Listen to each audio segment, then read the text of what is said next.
The WNBA is facing one of the most alarming crises in its history, as mounting evidence points to widespread civil rights violations tied to player safety and working conditions. Behind the highlight reels and superstar names lies a staggering injury epidemic that is raising serious questions about how the league protects its athletes. According to league data, 156 players were contracted heading into the 2025 season. However, only 144 made the official opening day rosters. From that group, an unprecedented 141 players have suffered injuries during the course of the season.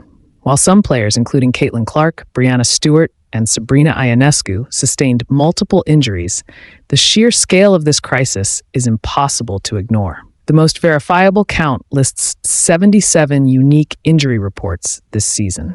But when recurring injuries and status updates are included, the figure skyrockets to nearly 141 injuries in total, meaning nearly every active player has been sidelined at some point. Analysts note that such a ratio, almost one injury per player, is virtually unheard of in professional sports. At the center of the debate is Caitlin Clark, the league's most marketable star and face of its future. Clark has battled nagging injuries all season, including a groin strain and a painful bone bruise in her knee. Reports suggest Indiana Fever coaches are preparing for her return, but many experts and fans argue that sending her back onto the court could be reckless.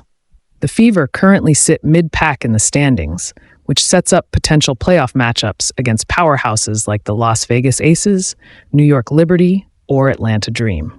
With Clark not fully recovered, critics warn that risking her health for a few playoff games could compromise not just her career, but also the league's reputation. The issue goes beyond individual players.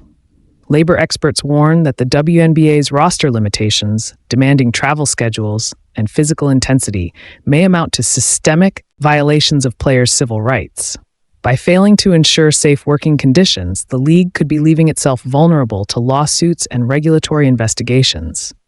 Former WNBA legends, including Lisa Leslie, have already weighed in, urging caution. Fans, too, are split.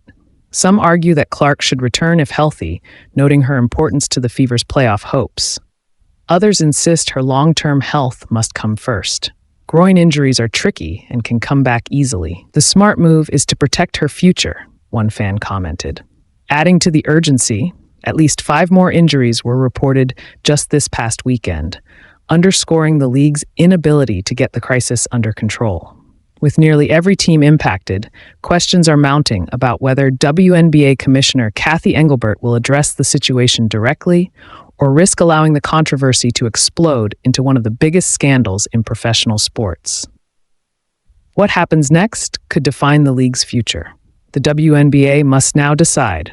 Will it prioritize short-term competition, or will it step up and protect the very players who make the game possible?